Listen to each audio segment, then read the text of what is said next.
Starting में हम एक लड़के को देखते हैं जो कि सोफे से बाहर आ रहा होता है। उससे कोई भी फर्क नहीं पड़ रहा था कि वो बारिश में भीग रहा है, क्योंकि वो बहुत ही ज्यादा उदास था। इसलिए नहीं क्योंकि उसके क्रैक्स के अंदर टॉय नहीं मिला, बल्कि उसके पास्ट के कुछ जख्मों की वजह से। बारिश पड़ तो रही है लेकिन इतनी नहीं कि वो उसके जख्मों को भर पाए। हमारे हीरो का नाम एयॉर्ट है, और जब वो अपनी नेक्स्ट ट्रेन को पकड़ने के लिए जा रहा था, रास्ते में वो एक छोटे बच्चे को देखता है जो कि उसी की तरफ भागते हुए आ रहा है। इससे पहले कि वो उसे रोक पाता, वो बच्चा उसके आर पार हो जाता है, लेकिन एयॉर्ट उसे इग्नोर करके अपने काम पे जाने लगता है। हम देखते हैं कि तो बच्चे और भाग रहे थे। अब ट्रेन के अंदर एयॉर्ट अपनी जगह में चुपचाप खड़ा था। नॉर्मल डे की तरह सबके सब अपना अपना काम कर रहे थे। तभी उस भीड़ के बीच में से एक बंदा सामने आने लगता है और पागलों की तरह बड़बड़ाने लगता है कि वो इस बेकार दुनिया को खत्म करना चाहता है। हम देखते हैं कि उसके एक हाथ में आग जल रही होती है, जिसे देखकर आसपास के लोग डर जाते हैं और साइड हो जाते हैं। अब उस जगह में लोगों की चिल्लाने की आवाज सुनकर वो दोनों बच्चे भी सामने आ जाते हैं। यहाँ हम देखते हैं कि उस आदमी ने एक लड़की को पकड़ लिया था। अब वो पागल आदमी उस लड़की से पूछने लगता है कि क्या तुम डिवाइन गेट के बारे में जानती हो? क्या तुम्हें यकीन है कि वो चीज एग्जिस्ट करती है जिस चीज पर उस लड़की को लगता है कि शायद ये आदमी पागल हो चुका है। अब हमें यहाँ पर बताया जाता है कि जब तीन दुनिया एक साथ मिली थी तो उस वक्त इंसानों को कुछ 6 एलिमेंट्स की पावर्स दी गई थी, लेकिन ये चीज सारे इंसानों के पास नहीं है। और अब इसी बीच एक डिवाइन गेट नाम का मिथ भी है। जो भी उस डिवाइन गेट तक पहुँच गया वो अपनी किसी भी विश को पूरा कर सकता है। वो चाहे तो इस दुनिया के ऊपर रूल भी कर सकता है या फिर तो उसे तबाह भी कर सकता है। एनीवेज, उस जगह में उस लड़की को बचाने के लिए जब एक आदमी सामने आता है तो वो बंदा गुस्से में उसे अपने फायर पावर से जला देता है और वो बंदा राख में कन्वर्ट हो जाता है। उसे इस बात का थोड़ा सा भी अफसोस नहीं था कि उसने एक बेकसूर की जान ले ली। इतना ही नहीं, वो उस लड़की से ये भी कहता है कि इस दुनिया में सिर्फ और सिर्फ हम लोगों का राज होना चाहिए जिनके पास पावर्स है, और तुम जैसे वीक ह्यूमंस को इस दुनिया में एग्जिस्ट भी नहीं करना चाहिए। और इसके बाद वो जैसे ही उस लड़की को उस जगह में मारने वाला होता है, हम देखते हैं कि एयॉर्ट सामने आ जाता है। एयॉर्ट भी उन लोगों में से एक है जो कि पावर का इस्तेमाल कर सकता है। एयॉर्ट को उस जगह में देखकर वो पागल आदमी और भी ज्यादा गुस्सा हो जाता है, और जैसे ही वो एयॉर्ट के ऊपर अटैक करता है अपने फायर पावर से, तो एयॉर्ट बड़ी आसानी से अपने वाटर मैजिक का शेल बनाते हुए अपने आप को प्रोटेक्ट कर लेता है, और अगले ही वक्त वो अपनी वाटर पावर को शार्प ब्लेड में कन्वर्ट करते हुए इस बंदे को खत्म कर देता है। तभी उसी वक्त उस जगह में वो दोनों बच्चे भी आ जाते हैं और वो दोनों भी पावर्स का यूज कर सकते हैं। उनमें से जो लड़की होती है वो उस जगह में अपना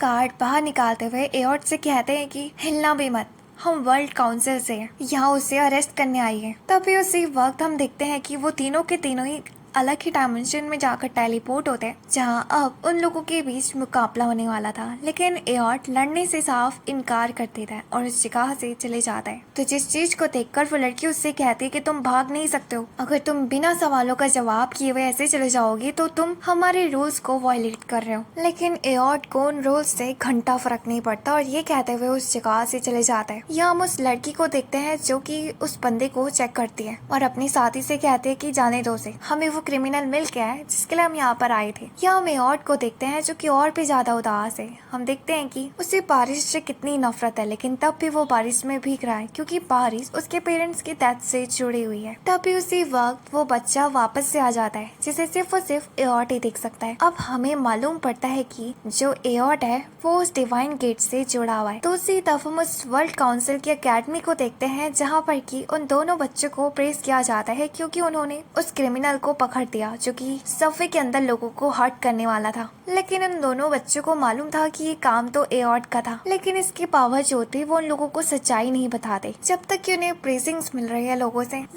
इसके बाद हम देखते हैं कि वो दोनों के दोनों बच्चे ग्राउंड में आ जाते हैं। वैसे जो लाल बालों वाला लड़का है उसका नाम एकिन है और हरे बाल वाली लड़की का नाम मिदोरी। वो इस ग्राउंड में आकर अपने दोस्त स्पिरिट बीस्ट से मिलता है, जहाँ पर कि वो स्पिरिट बीस्ट उन लोगों को सीसीटीवी फुटेज दिखा रहा होता है उस सफे वाले डे की, जहाँ मिदोरी एयॉर्ट की आंखों में पेन और हर्ट देखती है और उसे लगता है कि शायद से क्या पता एयॉर्ट उस डिवाइन गेट को जानता हो लेकिन एकेन को लगता है कि उसका दिमाग पागल हो चुका है क्योंकि डिवाइन गेट एग्जिस्ट ही नहीं करता। मीनवाइल दूसरी तरफ हम काउंसलर्स में बाकी लोगों को देखते हैं जो कि मीटिंग में बात कर रहे होते हैं उसी क्रिमिनल के बारे में। रिसर्च करने के बाद मालूम पड़ा है कि वो क्रिमिनल डीमन वर्ल्ड से आया था ह्यूमन वर्ल्ड में काम करने के लिए। वैसे उसकी हालत देखकर लगता है कि वो मेंटली डिस्टर्ब है। तो उसकी बातों को सुनकर वो सफेद बालों वाला बंदा जो कि सबसे बड़ा काउंसलर था वो उस जगह में उस लेडी से कहता है कि जाओ, जो भी हरकत उस क्रिमिनल ने करी है उसके अकॉर्डिंग उसे पनिशमेंट दी जाए। और रही बात एयॉट की,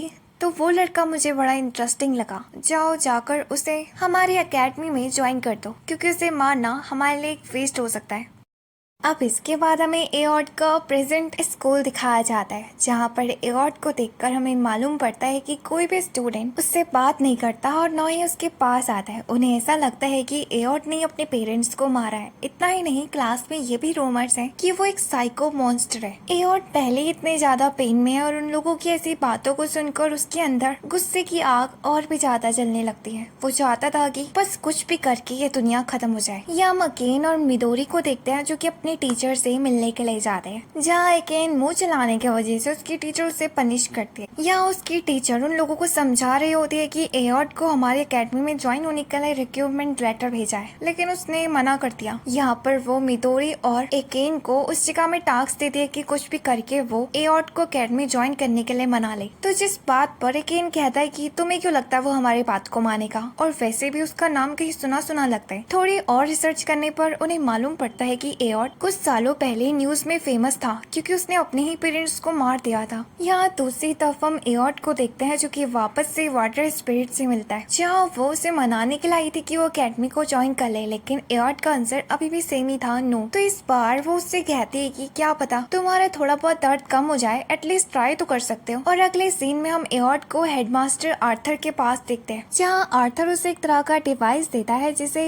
ड्राइवर कहते हैं। इस ड्राइवर की मदद से आर्थर एकेडमी से जुड़ा रहेगा, और वैसे भी तुम्हारी पावर को देखकर कोई भी तुमसे लड़ने आ सकता है फ्यूचर में, और मे भी कहीं ना कहीं वो तुम्हारे लिए डेंजरस है। लेकिन आर्थर को अपनी जान की परवाह नहीं थी, इसलिए वो कहता है कि उसे किसी भी तरीके के सपोर्ट की जरूरत नहीं है, और वो उस जगह से जाने लगता है। जिस पर आर्थर उससे कहता है कि सोच लेना, वैसे भी एकेडमी के दरवाजे तुम्हारे लिए हमेशा खुले रहेंगे। यहाँ जब आर्थर हॉल के रास्ते जा ही रहा होता है तो हॉल में उसे मिडोरी और अकेन एक बार फिर से मिलता है, जहाँ पर उन दोनों का ही मकसद था कि वो एयॉट को कुछ भी करके एकेडमी ज्वाइन करने के लिए मना ले। वैसे मैं आपको एक बात बता दूं कि यहाँ पे जितने भी एकेडमी के स्टूडेंट्स हैं उन्हें स्टूडेंट्स के बदले विजुअलाइटिस्ट कहा जाता है। यहाँ मिडोरी उसे कैंपस घुमाने के जरिए उससे पूछना चाहती थी कि आखिर उसका क्या आंसर है, लेकिन अकेन फालतू ड्रामा न पेल कर ये बात साफ साफ कह देता है। तो जिस पर एयॉट गुस्से में मना करते हुए जाने लगता है। उसका ऐसा बिहेवियर देखकर अकेन को भी गुस्सा आ जाता है और वो अपनी जबान को नहीं रोक पाता। वो उस जगह में उससे कहता है कि आखिर मैं भी तो जानू तुम किस तरीके के इंसान हो जिसने खुद के पेरेंट्स को मार दिया। इस बात को सुनकर एयॉट का गुस्सा उस जगह में और भी ज्यादा बढ़ जाता है, और वो अकेन से कहता है कि इस हिसाब से तो तुम्हें मुझसे और भी ज्यादा दूर रहना चाहिए, और ये कहते हुए वो उस जगह से चले जाता है। यहाँ जाते वक्त एयॉट के दिमाग में वही बातें घूम रही थी, और वो मन ही मन अपने आप को मॉन्स्टर समझने लगता है क्योंकि उसने अपने पेरेंट्स को मारा। लेकिन तभी उसी वक्त उस जगह में वही मिस्टीरियस बच्चा एक बार फिर से आ जाता है। तो इस बार एयॉट उससे पूछता है कि आखिर तुम मेरा पीछा क्यों कर रहे हो, तुम हो कौन? तो जिस पर वो बच्चा सिर्फ एक अजीब से स्माइल दे रहा होता है और कह रहा होता है कि सच्चाई तो तुम्हें भी मालूम है, तो तुम अपने आप को गुनहगार क्यों मानते हो? अब हमें फ्लैशबैक दिखाया जाता है जब एयॉट अपने पेरेंट्स के साथ रहा करता था। एयॉट की फैमिली भी बाकी फैमिलीज की तरह हैप्पी फैमिली थी, लेकिन सिर्फ उसके छोटे भाई के लिए, जबकि एयॉट की तरफ वो बहुत ही ज्यादा कोल्डली बिहेव करते थे, जैसे कि वो उनका बच्चा ना होकर कोई पराया हो। इवन कि वो एयॉट को स्टोर रूम में बंद करते थे और खाने के लिए सिर्फ सूखा ब्रेड देते थे। अब एक दिन एयॉट का खाना स्ट्रे डॉग खा जाता है, तो एयॉट उससे खाने देता है। उसी वक्त उस जगह में उसका भाई भी आ जाता है, जो कि एयॉट की इस कंडीशन के ऊपर हंस रहा होता है। वो अपने भाई से कहता है कि क्या तुम्हें गुस्सा नहीं आ रहा? मुझे मालूम है कि तुम मुझे मारना चाहते हो, क्योंकि पेरेंट्स सिर्फ और सिर्फ मुझे ही प्यार करते हैं। मैं चाहूँ तो तुम्हारी मदद कर सकता हूँ, लेकिन मैं नहीं चाहता। मैं चाहता हूँ कि तुम हमारी फैमिली से दूर चले जाओ। और ये सब कुछ होता हुआ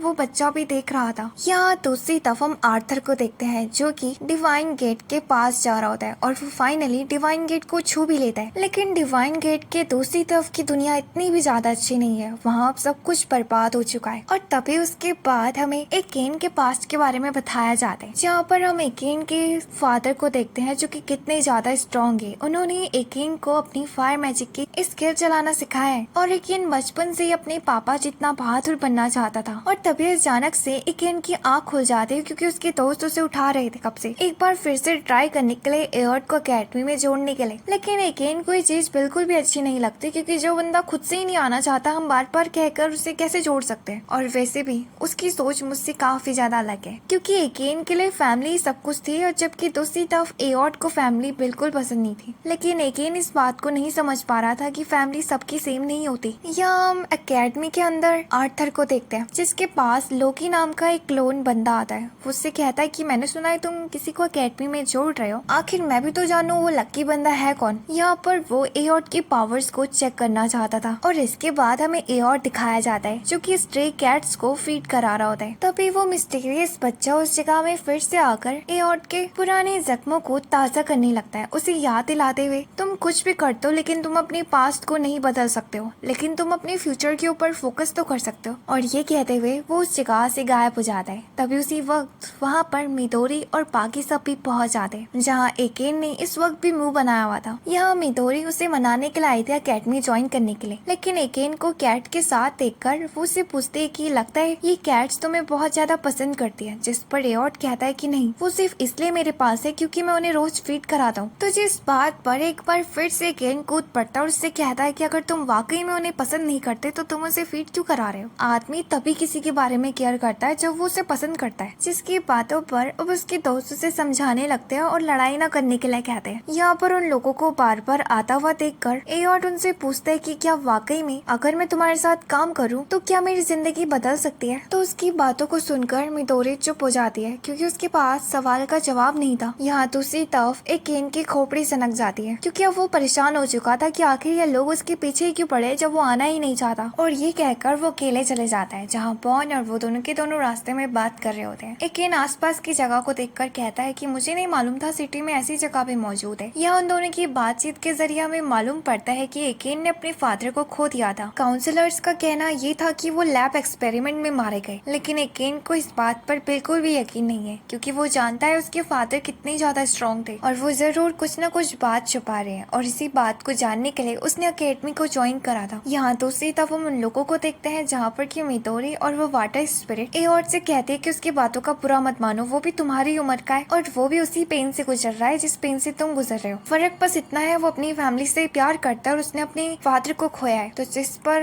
एयॉट कहता है कि मैं तो फिर उससे बहुत अलग हुआ, मैंने अपने पेरेंट्स को खुद से मारा है। तो इस बात पर उन लोगों को यकीन नहीं हो रहा होता है कि एयॉट ऐसा कर सकता है। लेकिन अब जैसा कि समय हो चुका था तो वो लोग भी उस जगह से चले जाते हैं। उनके जाने के बाद एयॉट अपने ख्यालों में डूब जाता है कि उसे क्या करना चाहिए। तभी वो मिस्टीरियस बॉय एक बार फिर से आ जाता है और वो एयॉट से कहता है कि उन्होंने सही कहा, एकेन और तुम्हारे बीच सिमिलैरिटीज तो है, मुझे नहीं मालूम कि क्या पता तुम्हारे बीच बात बन पाए, लेकिन मुझे लगता है कि तुम्हें जाकर एकेन से मिलना चाहिए। मुझे वैसे तो नहीं पता कि क्या होगा, लेकिन मुझे ये जरूर पता है कि कुछ बड़ा जरूर होगा जिससे कि तुम बदल जाओ। और अगर वो वाकई में इस बार फिर से हार मानकर हाथ में हाथ धरे रहना चाहता है तो वो अपने पास्ट के पेन से कभी भी बाहर नहीं निकल पाएगा। यहाँ हम दूसरी तरफ एकेन को देखते हैं जो कि स्लम से गुजरते वक्त एक बच्चा उसके पास आ जाता है और वो एकेन से पैसे मांगने लगता है क्योंकि वो भिखारी था, जिसे देखकर एकेन उसे पहले पैसे देने वाला था, फिर वो रुक जाता है। वो उससे पूछते है कि तुम्हारे पेरेंट्स कहाँ हैं और तुम भीख क्यों मांग रहे हो। तभी उसी जगह एयॉट भी आ जाता है। तो वो भिखारी बच्चा एकेन का पीछा छोड़ के एयॉट के पास चले जाता है पैसे मांगने के लिए। उन दोनों की बातचीत से एकेन को मालूम पड़ता है कि वो दोनों के दोनों एक दूसरे को जानते हैं क्योंकि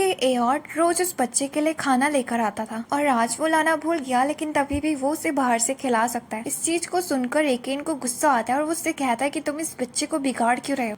मैं जानना चाहता हूँ कि आखिर वो कैसा पाप है जिसने अपने बेटे को सड़क में भीख मांगने के लिए छोड़ दिया। तो जिस बात पर अब उन दोनों की बहस होने लगती है। यहाँ जो पेट्रोलिंग रोबोट होता है सिटी में, वो चुपचाप से अपना काम कर ही रहा था कि उसी बीच जो लोकी होता है वो उस जगह में उस रोबोट के साथ छेड़छाड़ी करने लगता है, जिस वजह से वो रोबोट अब उस जगह अलर्ट मोड में आकर सबके ऊपर अटैक करने लगता है, जिसे देखकर एयॉट और अकेन आपस में लड़ना बंद कर देते हैं और उस जगह लोगों को बचाने लगते हैं। वहाँ जो छोटे छोटा बच्चा होता है वो डर के मारे घर में चले जाता है, लेकिन अफसोस उस रोबोट के अटैक की वजह से वो घर टूट जाता है और वो बच्चा उसके नीचे दब जाता है। यहाँ ये सब कुछ इतने ज्यादा जल्दी हुआ था कि उन लोगों को कुछ भी समझ में नहीं आता। एक एन जो कि अपनी अकेडमी में कॉल मिलाने की कोशिश करता है और उन लोगों से बैकअप मंगाने लगता है, लेकिन बैकअप आने तक बहुत ज्यादा टाइम लगेगा। यानी कि इसका मतलब अब उन सबको ही खुद मिलकर ये काम करना होगा। यहाँ हम देखते हैं कि उस जगह में उस बच्चे का बाप भी आ जाता है जो कि अपाहिज था।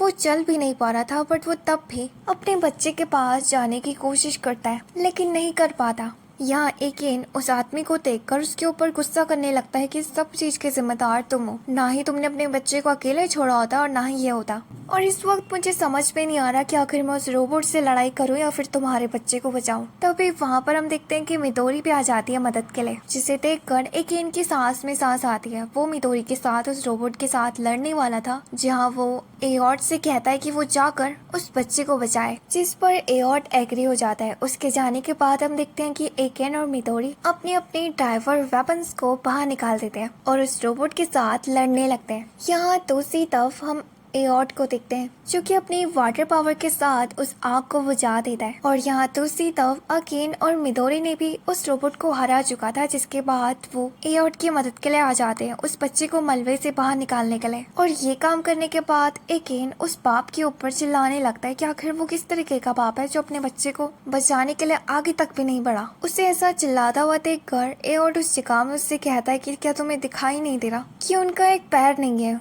उसने गैस एक्सप्लोजन के टाइम अपना पैर खो दिया था और तब से उन्हें आग से डर लगता है। क्या तुम्हें दूसरे की मजबूरी दिखाई नहीं देती? तो इस बात पर भी एकेन को समझ में आ जाता है कि उसने गुस्से में ना जाने क्या क्या कह दिया। यहाँ दूसरी तरफ हम उस आदमी को देखते हैं जो कि अपने बेटे की आवाज सुनकर उसके पास जाने लगता है, लेकिन इस वक्त उसका बेटा उससे काफी ज्यादा डरा हुआ था। तो जिस चीज पर उस बाप को बहुत ही ज्यादा बुरा लगता है कि उसका बेटा उससे इसलिए डर रहा है क्योंकि उसने उसकी जान नहीं बचाई, वो उस जगह में बहुत ही ज्यादा इमोशनल हो जाता है और अपने बेटे से माफी मांगने लगता है कि मैं एक अच्छा बाप नहीं बन सका। तो जिस पर एयॉट उस बच्चे को इनकरेज करने लगता है अपने पापा के पास जाने के लिए। और इस बार एयॉट की बातों पर एकेन भी एग्री था। वो उस बच्चे से कहता है कि जाओ अपने फादर के पास, जब तक वो तुम्हारे पास है, क्या पता फ्यूचर में तुम इस मूवमेंट के लिए हमेशा पछताओ। तो उनकी बातों पर वो बच्चा भागते हुए अपने फादर के पास जाकर उनके गले लग जाता है। अब इस इंसिडेंट के बाद हम एयॉट को देखते हैं जिसके बगल में वो बच्चा एक बार फिर से आ जाता है।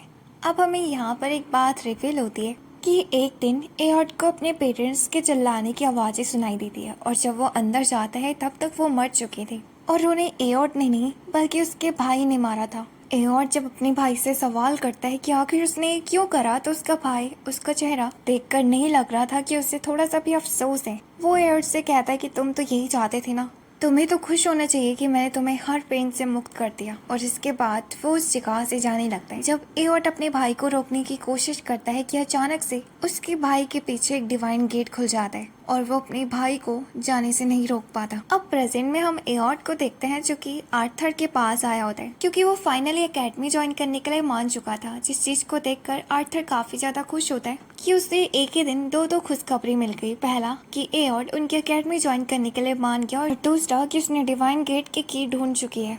अब जिस चीज को सुनकर वो सभी के सभी बड़े शॉक होते हैं। अब जब वो तीनों के तीनों चले जाते हैं तो आर्थर उस जगह में लोकी और आव को बुलाता है। अब आव के पास एबिलिटी थी कि वो किसी का माइंड पढ़ सकता है, तो वो समझ जाता है कि आर्थर को डिवाइन गेट की चाबी मिल चुकी है, लेकिन वो कहता है कि इस चीज का कोई भी फायदा नहीं है। मुझे नहीं लगता कि एल्डर्स इस चीज के लिए एग्री करेंगे। तो आर्थर को उनकी परमिशन से कोई भी फर्क नहीं पड़ता क्योंकि वो एक्शन लेने वाला है। तो जहाँ पर लोकी भी आर्थर का सपोर्ट करता है, लेकिन आव को अभी भी ये आइडिया अच्छा नहीं लगता, लेकिन इसके बावजूद भी वो आर्थर की मदद करेगा। तो जिसके बाद आर्थर उस जगह में ऑर्डर दे देता है मीटिंग रखने की। यहाँ ग्राउंड में हम मिदोरी को देखते हैं जो कि ट्रेनिंग कर रही होती है, लेकिन अब उसने अपनी ट्रेनिंग बढ़ा चुकी थी। टाइम आउट होने के बावजूद भी वो उस जगह में ट्रेन कर रही थी और उसे इतना पैशनेट देखकर एयॉट के साथ जो वो मिस्टीरियस बच्चा होता है वो एयॉट को बताता है कि लगता है मिदोरी जरूर किसी चीज को छुपा रही है और शायद ये भी उसके पास से रिलेटेड है। यहाँ तो सीधा मिदोरी के टीचर आकर उसे रोक देती है और होश में आने के लिए कहती है। यहाँ हम उसी रात को देखते हैं जहाँ पर कि मितोरी और एओर्ड के दोस्तों ने उसके लिए वेलकमिंग पार्टी रखी थी और उन लोगों को इतना सब कुछ करके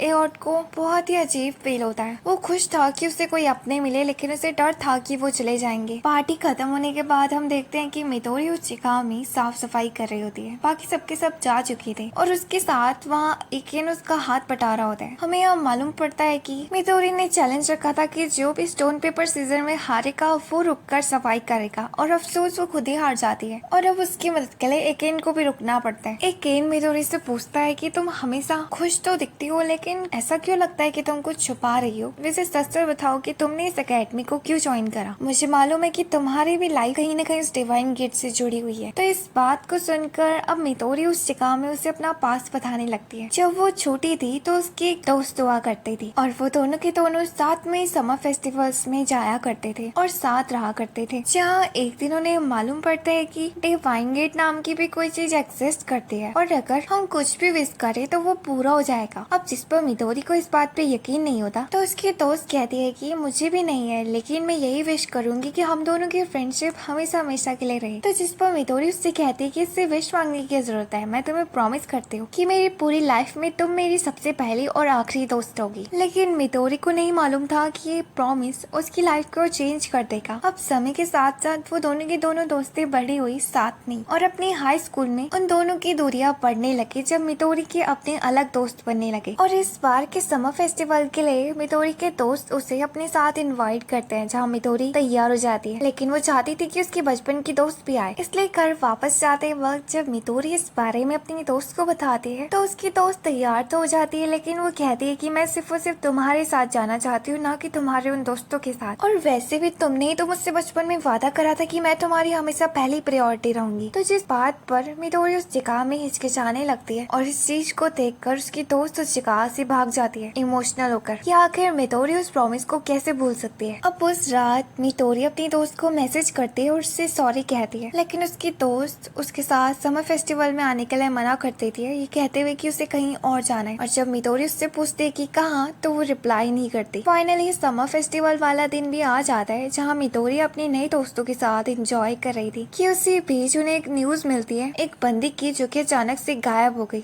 अब जब इस बात के बारे में मितोरी को मालूम पड़ता है तो वो भी उस स्पॉट में पहुंच जाती है जहाँ पहाड़ी के पीछे से काफी तेज रोशनी आ रही थी और वो रोशनी डिवाइन गेट की खुलने की थी। डिवाइन गेट के बंद होने से पहले मितोरी उस जगह में अपनी दोस्त को उसके पास जाता हुआ देखती है और बस वो उसी दिन से डिवाइन गेट के मिस्ट्री के बारे में जानना चाहती है। वो अकीन को ये भी बताती है कि मुझे यकीन है कि मेरी दोस्त जरूर उस डिवाइन गेट के अंदर ही होगी। यहाँ हम देखते हैं कि एओर्ड ने भी मितोरी की कहानी को सुन लिया था। यहाँ हम आर्थर को मीटिंग में देखते हैं बाकी काउंसलर्स के साथ, जहाँ उस डिवाइन गेट के रिसर्च को लेकर 1/3 मेंबर्स आर्थर के सपोर्ट में थे, तो जिस पर मीटिंग जल्द ही खत्म हो जाती है। यहाँ हम एओर्ड को देखते हैं जो कि ट्रेनिंग कर रहा होता है कि उसी वक्त वो मिस्टीरियस बच्चा एक बार फिर से आ जाता है। वो उससे कहता है कि मैं जानता हूँ तुम अपने भाई से मिलना चाहते हो, है ना? तो जिस बात पर एओर्ड इनकार कर देता है, लेकिन वो बच्चा कहता है कि तुम झूठ बोल रहे हो, तुम भी मितोरी की तरह अपने भाई को ढूंढना चाहते हो और इसलिए तो तुमने अकेडमी ज्वाइन करी है। यहाँ एओर्ड को अचानक से ट्रेनिंग रोकता हुआ देखकर और खुद पर खुद बड़बड़ाता हुआ देखकर मितोरी और एकेन काफी ज्यादा शॉक होते हैं कि आखिर वो किससे बात कर रहा है और आखिर इस लड़के का पास्ट है क्या। और उसके पास्ट के बारे में जानने के लिए मितोरी एकेन के साथ लाइब्रेरी में आ जाती है और रिसर्च करने लगती है एओर्ड के पास्ट के बारे में, जहाँ पर उन्हें एक पैराग्राफ मिलता तो है लेकिन वो रिस्ट्रिक्टेड था और इसके लिए उन्हें एक दूसरे कंप्यूटर की एक्सेस चाहिए होगी। मीनवाइल हम एओर्ड को देखते हैं जो कि जब हर दिन की तरह अपने अकेडमी के लिए निकल रहा होता है कि एक ड्रोन उसका पीछा कर रहा था, लेकिन एओर्ड इस चीज को इग्नोर कर देता है। हम यहाँ एक बच्चे को देख जो कि काउंसिल का ही मेंबर था और उसी के ड्रोन के जरिए वो एओर्ड के ऊपर नजर रख रहा था क्योंकि उसे ये लगता है कि उसके फादर की मौत के पीछे एओर्ड का हाथ था और इसलिए वो सबूत इकट्ठा कर रहा है। यहाँ दूसरी तरफ हम एकेन और मितोरी को देखते हैं जो कि अब उस पैराग्राफ को खोलने के लिए वाटर स्पिरिट के रूम में आ जाते हैं, वहाँ उसका पास लेने के लिए, जहाँ उसको उसका पास तो मिल जाता है लेकिन उसी वक्त वाटर स्पिरिट भी वहाँ पर पहुँच जाती है। अब उसे बहलाने के लिए मितोरी को ना चाहते हुए भी अपने केक का सेक्रीफाइस करना पड़ता है, जिसे कि उसने बाद में खाने के लिए बचा के रखा हुआ था। ये प्लान सक्सेसफुल होता है, उन्हें पास मिल जाता है। अब उस पास की मदद से वो दोनों के दोनों फाइनली उस पैराग्राफ को खोल देते हैं, जहाँ उन्हें मालूम पड़ता है कि एओर्ड ब्लू क्रिसमस वाले डे के मैस्कर वाले इंसिडेंट से जुड़ा हुआ है। ये वही वही मैस्करा जो कि काफी बड़ा और दर्दनायक था। उस दिन लगभग 666 इनोसेंट पीपल्स को मार दिया गया था। इसके बावजूद भी उस बंदे को अरेस्ट नहीं किया गया। वैसे तो वो बंदा एओर्ट की तरह दिखता था, उसके पास भी वाटर मैजिक था और वो भी उसी की तरह दिखता था, लेकिन इस बात का सबूत नहीं है कि वो एओर्ट ही था।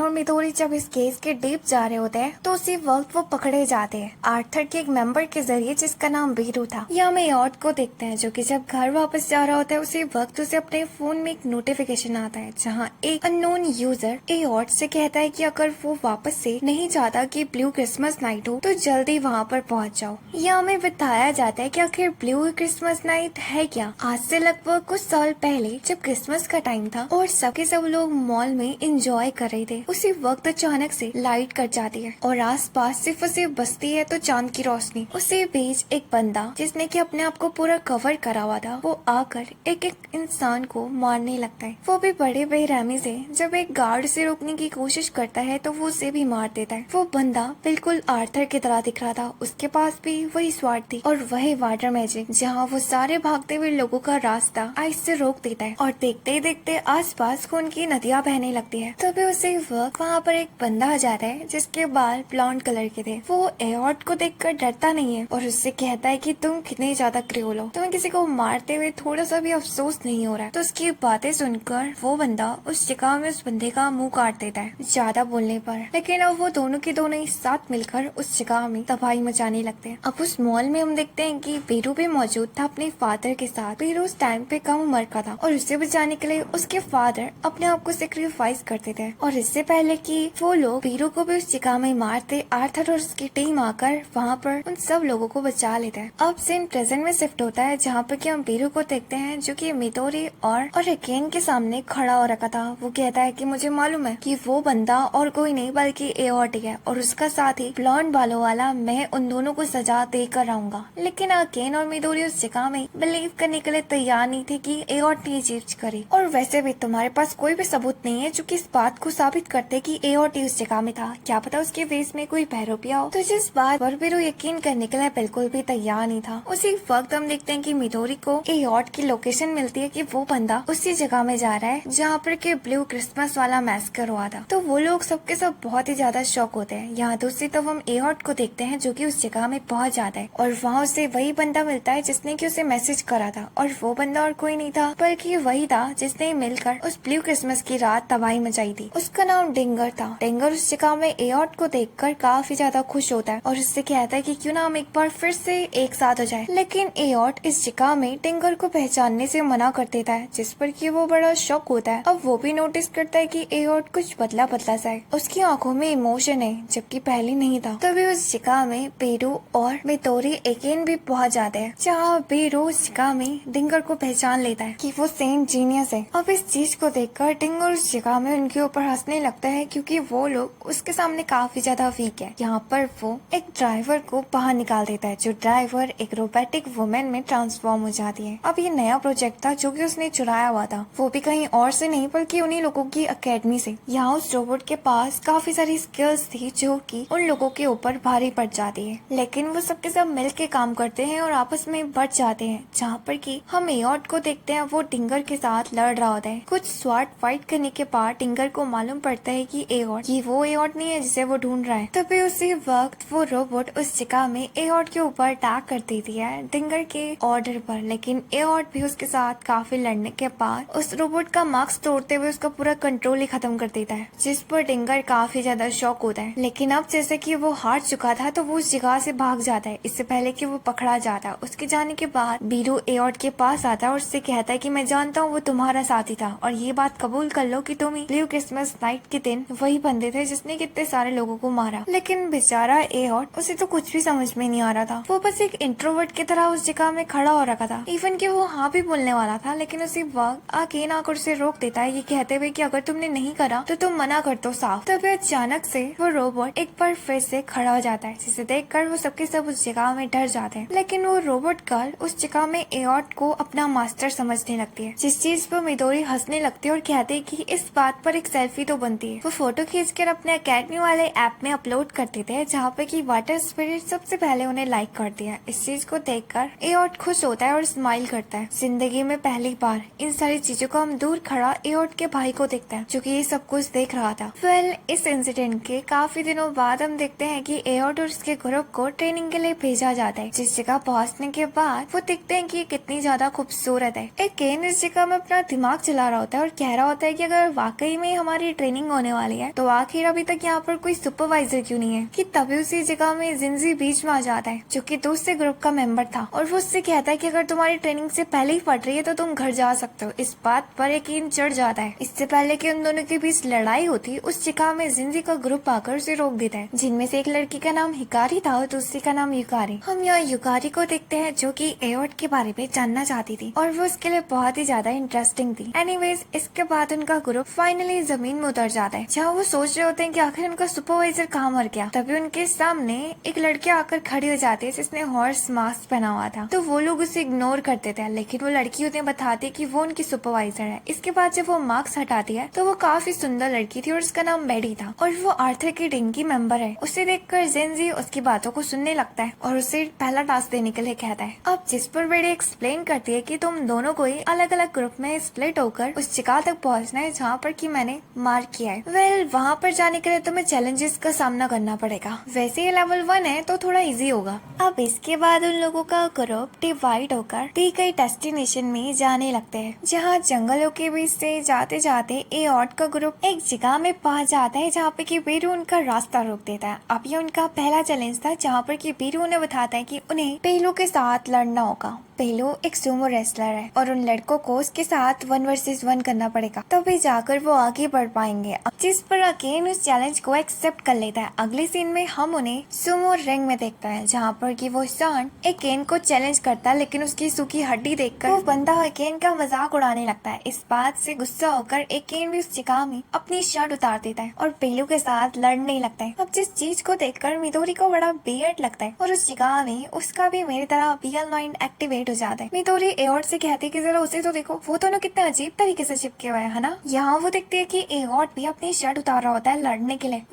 अब राउंड 2 में हम देखते हैं, जहाँ पर कि उनसे एक सवाल पूछा जाता है, अगर डोरेमोन रॉक पेपर सीजर खेलेगा तो वो क्या चूज करेगा। तो जिस पर केन उस जगह में सीजर चूज कर लेता है और सीधा मिट्टी में जाकर गिरता है। वहीं तो सीधा हम देखते हैं कि एओर्ट स्टोन को चूज करता है, क्योंकि डोरेमोन के पास और कोई ऑप्शन तो है ही नहीं। यहाँ नेक्स्ट सीन में हम देखते हैं कि केन मिट्टी साफ करने के लिए नदी के पास चले जाता है। जब वो अपना चेहरा धो रहा होता है तो उसी वक्त वो अपने पेंडेंट को देखकर अपने वादे को याद करने लगता है, ये कहते हुए कि वो जल्द ही उन्हें ढूंढ लेगा। उसे यकीन है कि वो अभी नहीं मरे। तब अचानक से उसे पीछे से किसी चीज की आवाज आती है और जब वो पीछे मुड़ के देखता है तो वहाँ पर एक लड़की होती है, जो कि शायद एकेन के ऊपर नजर रख रही थी और अब वो जमीन में गिर चुकी है। अचानक से उस लड़की को देखकर एकेन खुद भी डर जाता है और पानी में गिर जाता है। अब अगले सीन में एकेन अपनी शर्ट सुखा रहा होता है, जहाँ वो उस लड़की से पूछता है कि तुम ठीक तो वो लड़की कहती है कि हाँ। एकेन का नेकलेस देखकर उससे कहती है कि लगता है क्योंकि ये तुम्हारे लिए बहुत ही ज्यादा कीमती है ना। ये तुम्हारे फादर नहीं दिया था ना तुम्हें। वैसे अगर तुम्हें चूज करने के लिए कहा जाए तो तुम इस नेकलेस को चूज करोगे या फिर अपने दोस्तों को। तो एकेन कहता है कि ये तो बहुत ही ज्यादा मुश्किल होगा। यहाँ हम नोटिस करते हैं कि उस लड़की का ध्यान एकेन के उस नेकलेस के ऊपर था। तभी उसी वक्त वहाँ पर एओर्ट और मिदोरी भी आ जाते हैं एकेन को ढूंढते ढूंढते। और जब वो उससे पूछते हैं कि आखिर वो इतनी देर से यहाँ कर क्या रहा था, तो एकेन कहता है कि इस लड़की से बात। लेकिन अफसोस तब तक वो लड़की जा चुकी थी। हम नोटिस करते हैं कि वो लड़की अकेले नहीं है, बल्कि अपने ग्रुप के साथ आई है और वो छुप के एओर्ट के ग्रुप के ऊपर नजर रख रही है। यहाँ हम अकेडमी के काउंसिल का सीन देखते हैं, जहाँ पर कि आर्थर और उसके बाकी मेंबर्स उनके ग्रुप के ऊपर नजर रख रहे थे और उनकी हर एक्टिविटीज को देख रहे थे। जहाँ आर्थर के मेंबर्स को समझ में नहीं आ रहा था कि ये ट्रेनिंग हो रहा है किसी तरीके का गेम। उन समय से किसी को भी देखकर ये नहीं लगता कि वो इस ट्रेनिंग के लिए सीरियस है और ये ट्रेनिंग भी कितनी ज्यादा इजी है। यहाँ दूसरी तरफ हम एओर्ट के ग्रुप को देखते हैं, जो कि शाम होती अपनी फाइनल डेस्टिनेशन तक पहुंच चुके थे, लेकिन अब वो काफी ज्यादा थक चुके थे। और कुछ देर बाद फाइनली जिंजी की भी टीम पहुंच जाती है। अब इसके बाद उन्हें हॉट शावर दिया जाता है, जहाँ पर कि नहाते वक्त एओर्ट नोटिस करता है कि एकेन काफी ज्यादा अजीब बिहेव कर रहा है और ऐसा लगता है कि उसके मन में कुछ सवाल है। वो एकेन से पूछता है इसके बारे में, तो एकेन बताता है कि आज जंगल में मैं एक लड़की से मिला था, लेकिन मुझे समझ में नहीं आ रहा कि वो अचानक से गायब क्यों हो गई। अब नहाने के बाद सबको मीटिंग के लिए बुलाया जाता है, जहाँ किसी को भी नहीं मालूम था कि मीटिंग किसके लिए। लेकिन बेडी का कहना ये था कि अगर अगर आर्थर तुम्हें ट्रेनिंग देना चाहता है तो तुम्हें ये ट्रेनिंग लेनी चाहिए। और इसके बाद रात के वक्त उनका अगला मिशन था कि उन्होंने गैस स्टेशन तक पहुंचना है, वो भी ग्रुप वर्क में। और जब हम देखते हैं कि वो रास्ते से गुजर ही रहे होते हैं कि उसे वर्क बेस्ड मैन का ग्रुप आकर उनके ऊपर अटैक कर देता है, जिसे कि किसी ने भी एक्सपेक्ट नहीं किया था। तभी हम देखते हैं कि वो बेस्ट मैन अपने बेस्ट वाले ग्रुप में आकर उन सबके ऊपर अटैक कर देता है। मिडोरी अपने दोस्तों को बताती है कि इनसे बच के रहो, कि ना ही इंसान है और ना ही बीस्ट, ये उनकी हाफ फॉर्म्स है। लेकिन अब जैसे कि उनका मिशन उनको मारना नहीं था बल्कि गैस स्टेशन तक पहुंचना था, तो इसलिए वो उस जगह से भागने लगते हैं अपनी जान बचाते हुए। जहाँ हम देखते हैं कि केन पीछे छूट जाता है क्योंकि वो उसी लड़की के साथ लड़ रहा था। यहाँ हम देखते हैं कि एओर्ड और मिडोरी गैस स्टेशन तक पहुंच जाते हैं, लेकिन सिर्फ और सिर्फ केन ही छूट चुका था। तो जिस पर वो दोनों के दोनों से ढूंढने के लिए एक बार फिर से वापस चले जाते हैं। यहाँ हम आर्थर को देखते हैं जहाँ पर किसके मेंबर्स उसे कह रहे होते हैं कि ये सिचुएशन बहुत ही ज्यादा अनएक्सपेक्टेड थी, तुम्हें नहीं लगता हमें उनकी मदद के लिए किसी को भेजना होगा? लेकिन आर्थर को लगता है कि वहाँ बेडी और उसका ग्रुप है, मुझे लगता है वो इस मैटर को संभाल लेंगे। तो जिस पर कि वो लड़की कहती है कि मुझे नहीं लगता जब तक बेडी और उसका ग्रुप आएगा तब तक वो बच्चे टिक भी पाएंगे। यहाँ हम देखते हैं कि वो लड़की केन के ऊपर लगातार अटैक किए जा रही थी और उससे उसका पेंडेंट छीनना चाहती थी, जिसके बारे में केन को नहीं मालूम था। लेकिन वो उस लड़की को हर्ट नहीं करना चाहता था क्योंकि उन्होंने कुछ टाइम पहले ही आपस में बात करी थी, फिर अचानक से आज वो उसके ऊपर अटैक क्यों कर रही है? वो उसे हर्ट नहीं करना चाहता था, इसलिए वो उससे पूछने लगता है कि आखिर वो ऐसा क्यों कर रही है। लेकिन वो लड़की ना सुनकर उस जगह में अपनी बेस्ट फॉर्म में आकर एकेन के ऊपर अटैक करने लगती है। अब इससे पहले कि उसका अटैक एकेन को लगता, हम देखते हैं कि मिडोरी और एओर्ड भी उस जगह में आकर उससे पीछे धकेल देते हैं। लेकिन अब वो तीनों के तीनों घिर चुके थे। जहाँ एओर्ड एकेन से कहता है कि शायद ये हमारे लास्ट कन्वर्सेशन हो, लेकिन तुम एटलीस्ट मरने से पहले उस लड़की से सवाल कर सकते हो। तो एकेन उस लड़की से पूछने लगता है कि आखिर वो ऐसा क्यों कर रही है। तो हम देखते हैं कि वो लड़की उसकी एक भी नहीं सुन रही होती है, बस वो उससे उसका लॉकेट छीनना चाहती थी। लेकिन इससे पहले ही बेडी और उसका ग्रुप आकर उस जगह में उस लड़की को बड़ी बेरहमी से मार देते हैं और उसके सारे साथियों को भी। और एकेन बेचारा जैसे कुछ भी समझ में नहीं आता और वो बस उस लड़की को अपनी आंखों के सामने मरता हुआ देखता है। और इसी के साथ ये पार्ट यहीं पर ही एंड होता है। तब तक के लिए बाय बाय।